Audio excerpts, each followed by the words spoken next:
Roger Stone here. Every day you wait, your money loses value, but gold and silver don't follow those same rules. American Sovereign Bullion gives you access to a nationwide wholesaler network, helping you secure aggressive pricing on real physical metals. Call 844-272-2428 now to get your free gold and silver guide to learn how to protect your wealth with physical gold and silver, delivered right to your door or with a gold IRA. Visit asbgold.com. That's asbgold.com for your free gold and silver guide today. The Roger Stone Show on the Red Apple Podcast Network.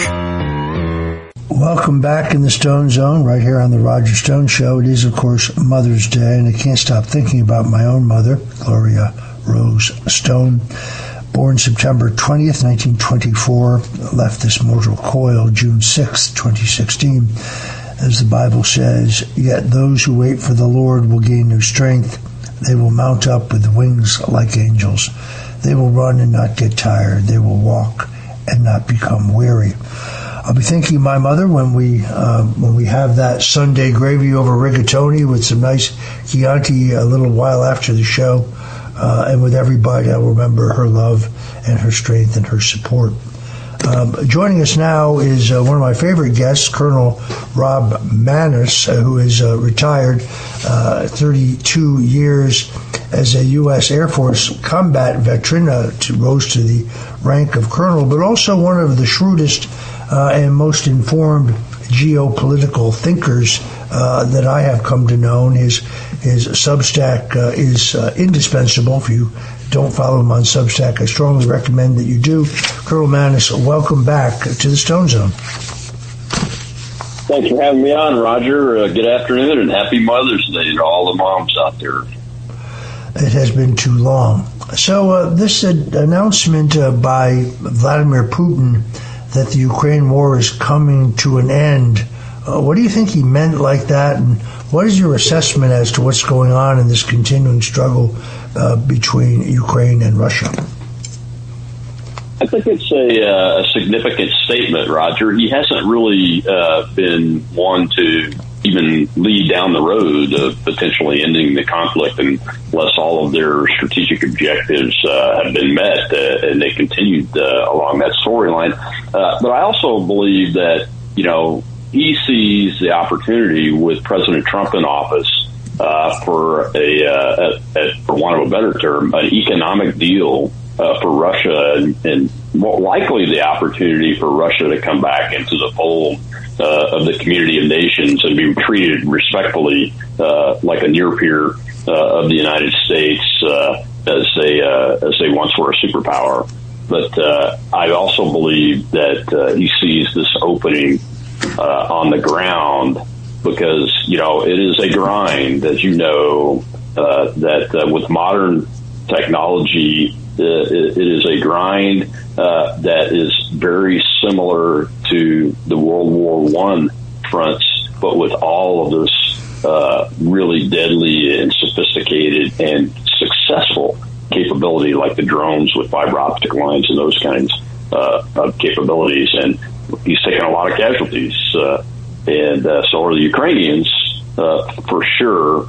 But I think all of these things are being weighed by the Russian president, but especially the presence of President Trump now back in office, and obviously they've been talking.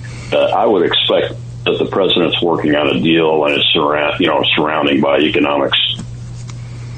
I mean, look, I've made this point many times, and of course I get accused of being a Russophile and so on, but Vladimir Putin made very clear from the beginning that Ukrainian membership in NATO was a non-starter. We signed two different agreements, the Budapest Memorandum and the Minsk Accords, at the time that East and West Germany were reunified, and the Russians agreed to that we would not push NATO membership in Ukraine. Of course, we've done the exact opposite under Joe Biden.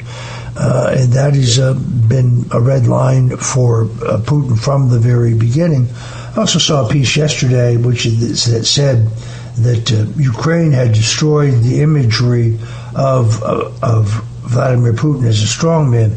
That would imply that the Ukrainians are winning. I see no evidence that either side is winning here. I just see a grind in which unfortunately, hundreds of thousands, I guess now, of young Russians and young Ukrainians, as well as some older in the middle age, have died in an endless war that would never have started had Donald Trump been president.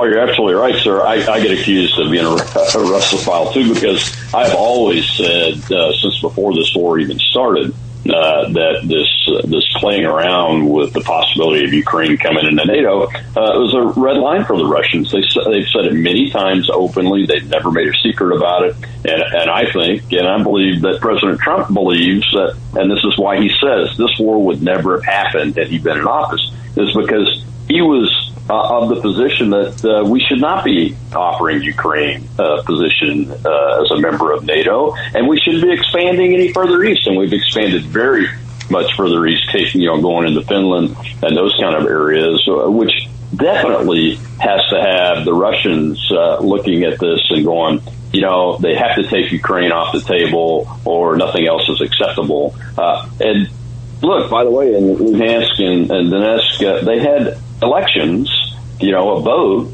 to declare their independence out of Ukraine. So the Russians have the upper hand as far from a legal perspective. They're still a much more powerful capability than the Ukrainians have. I believe the Russians are winning. It may be in centimeters every day, but they're still taking Ukrainian territory. And that possibility is always going to be out there unless the Ukrainians come to their senses and say, look, we're going to stop our claims on the two independent states that declared independence. The Russians have annexed them already, and we're going to establish peace with our powerful neighbor because they are not going to win this. There's no doubt in my mind that the Russians are going to, they could be in this almost indefinitely. Of course, it's a tragedy because so many hundreds of thousands of Russians and Ukrainians are dying and everything. But, when you see it opening like what President Putin just had and you're on the side, the Ukrainian side, you really ought to take a serious look at it. And that's what I hope they'll do this time. But they've passed those opportunities up that President Trump has given them many times since he's back in office because of this intransigence. I'm curious to know about your thoughts on the future of NATO. NATO, of course, was forged in the ashes of World War II, originally as a solemn pact to stop Soviet tanks from rolling across Europe. Article 5 was the beating heart of that alliance, and it meant something then. An attack on one was an attack on all. America was, at that point, of course, strong and generous, became the shield, pouring blood, treasure, and nuclear might in defending a continent that had twice been dragged into war. For decades, it had actually worked. But after the Soviet Union collapsed, Europe turned to NATO into essentially a welfare program. While American taxpayers funded 2/3 of the alliance defense spending, wealthy European nations famously lounged around at the 2% GDP target, secure in knowledge that Uncle Sam would never ask them to pay up, but would always ride to the rescue. They built lavish welfare states on our dime while mocking American power. And then enter President Donald Trump, who, going all the way back to 1988, had been calling on our NATO allies to pay their fair share for their own defense. He refused the diplomatic double talk. He demanded fairness, and in his first term, he recovered $650 million past due dollars in dues from our NATO allies. He, of course, was viciously attacked for this by the same globalist elites who profited from this parasitic grift. My thoughts are that NATO's outlived its usefulness, but I'm not the foreign policy expert that you are. What are your thoughts on the future of NATO? Well, look, when NATO went from a purely defensive alliance to stand up to keep the Soviet Union from taking aggressive action in Europe and on the continent there, when we went from a defensive alliance to offensive operations, the former Yugoslavia, Libya, Iraq, Afghanistan, all NATO out of area or offensive operations, we lost our moral high ground and credibility as a purely defensive alliance.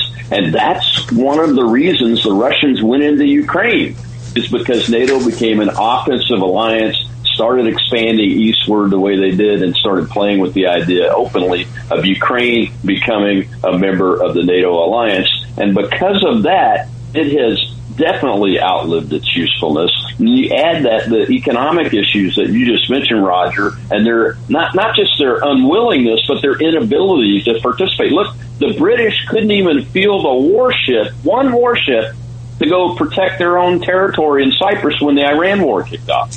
Not even one warship could they field, and they didn't really want to in the first place. The French turned us down. The French, the Spanish, stopped us from using their airspace.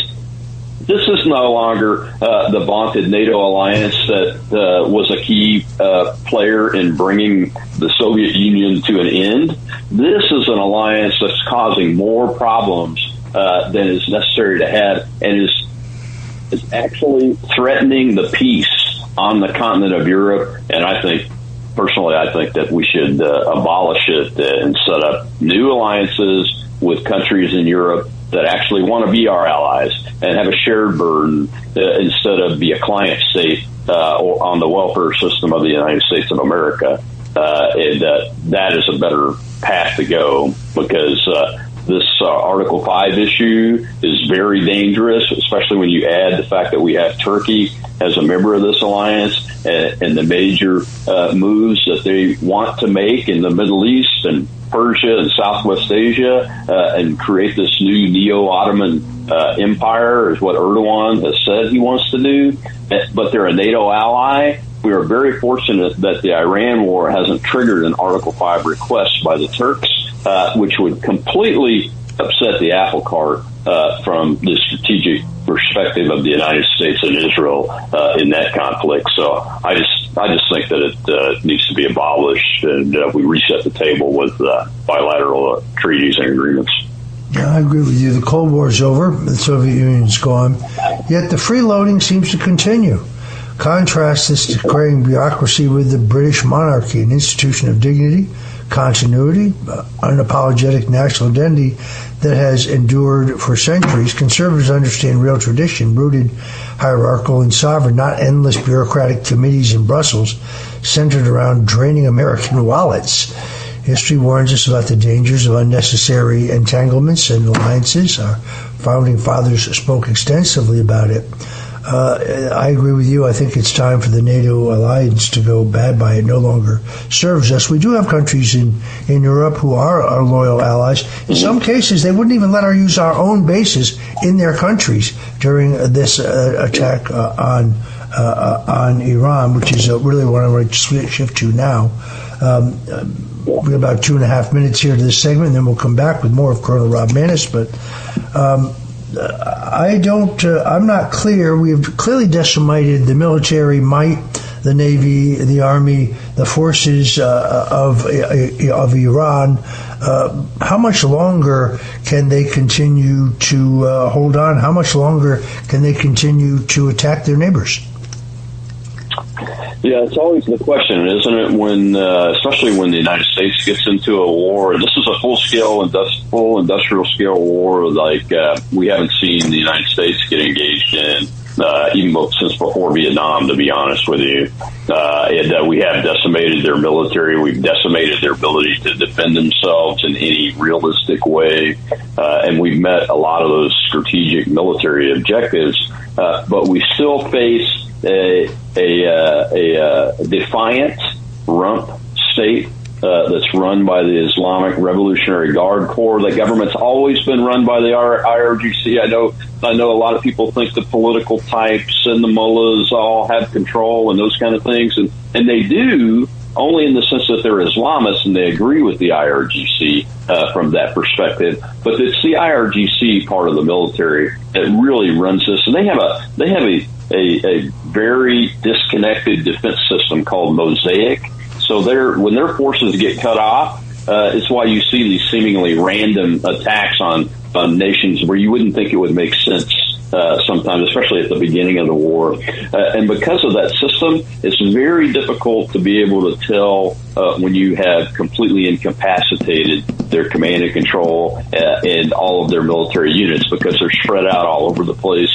and they had these rules of engagement and standing orders that allow them to act without any discussion with the political control in Tehran and everything. So the timing is very difficult to predict in any war, but this mosaic defense system makes it that much more incredibly difficult to predict when they will collapse. But I will tell you this, Roger, that the economic lever and power that President Trump is wielding with the naval blockade was the absolute right decision and right strategy to take. And then this economic fury concept, where Secretary Bessent and the Treasury are going out to the banking systems, all of Iran's allies, including the Chinese, and disrupting the revenue flow into Iran, that is keeping the IRGC from paying their people. And every day that they can't pay their people, the more people they lose because they desert and those kind of things. And I predict that this regime will collapse as long as the United States maintains its resolve and continues to do the things that it needs to do militarily, like the blockade, and defending itself strongly. So there's no chance that the United States will ever appear to be weak as long as we continue to conduct military operations when it's necessary, when the IRGC either violates the ceasefire or attacks us or commits a war crime and attacks commercial shipping trying to block the Strait of Hormuz. As long as the United States continues to wield power, then they will understand that. And eventually, this regime will collapse because they're running out of money. They're losing over $500 million a day because of the oil that's not coming in and going out and being sold. The Chinese are upset because they're not getting 20% of their oil imports that they usually get. 90% of Iran's oil was being exported to China, which makes up about 20% of China's total oil imports. So the Chinese are getting squeezed, and the Iranians are getting pressured in both of those directions from their own inability to pay their people and their inability to really defend themselves anymore. It's really a joke. All right, we're going to have to take a quick break, and then we'll be back and wrap it up with Colonel Rob Maness, so don't go away. And we're back with Colonel Rob Maness, a 30-plus year veteran of the U.S. Air Force. And if you don't subscribe to his Substack, I strongly recommend it to you. I'm going to throw you, we only got about 2 minutes. What do you see as the future of Cuba, given the fact that with Venezuelan oil now going to Cuba, no longer going to Cuba, they seem to be at a real disadvantage? So give us your quick take on Cuba, if you would.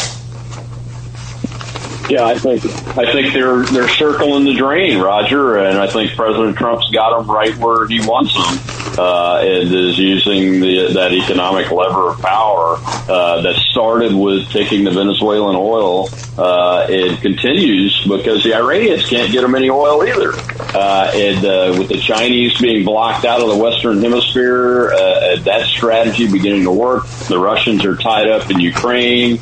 Then the Cubans really don't have anywhere else left to go except for the United States. And I think it's fantastic news when I heard that Marco Rubio was leading the talks and discussions with the Cuban leadership. I look forward to the day when I can go on vacation to Cuba the way Ernest Hemingway was living in Cuba when it was at least a free country anyway. Well, I look forward to the time that you and I can have a cocktail right there in Havana, maybe at the National Hotel. Wouldn't that be great? The Cubans are duplicitous and they play for the long term, but I think they're out of cards. They're certainly out of food. They're out of gasoline. They're out of oil. They're out of car parts. They're out of all the basic necessities. As you know, my wife is Cuban-American. This is something we pray about every day. I want to thank our guest, Colonel Rob Maness. Rob, where can people go to get your Substack? Please let us know. You can just type in the Colonel's Brief on the Substack search bar, or you can follow me on X at Rob Maness and go to my website at robmaness.com. Any of those locations, you can find us all over social media. That is Rob Maness, Maness. Thank you so much for joining us today, and God bless you, my friend. Thank you, Roger. God bless you and your family. All right, thanks, folks, for being with us on this solemn Mother's Day. I hope that you will enjoy your Mother's Day dinner with fond remembrance of your mothers if she has passed. And for all those mothers who are still with us, treasure them, treasure every moment with them. God bless you for joining us today. Until next week, God bless you and Godspeed. Thanks for listening to The Roger Stone Show. You can hear The Roger Stone Show Sunday afternoons at 3. If you like the podcast, share it with your friends and listen anytime at WABCRadio.com and download the WABC Radio app. Hit that subscribe button on all major podcast platforms. Plus, follow WABC on social on Instagram, TikTok, Facebook, and X. See you next time for a new episode so you never have to wonder. What the heck is going on here? 77 WABC and Bergen Newbridge Medical Center honor the life of legendary broadcaster and our friend, Ernie Anastas. Hi, it's Ernie Anastas. You know, your thoughts can affect how you feel. Bergen Newbridge Medical Center is the largest hospital in New Jersey, providing comprehensive, equitable, compassionate, and high-quality emergency inpatient and outpatient medical care, plus mental health services and substance use disorder treatment. The Bergen Newbridge team can address your total health needs in one convenient location. Call 201-225-7130 for an appointment or newbridgehealth.org.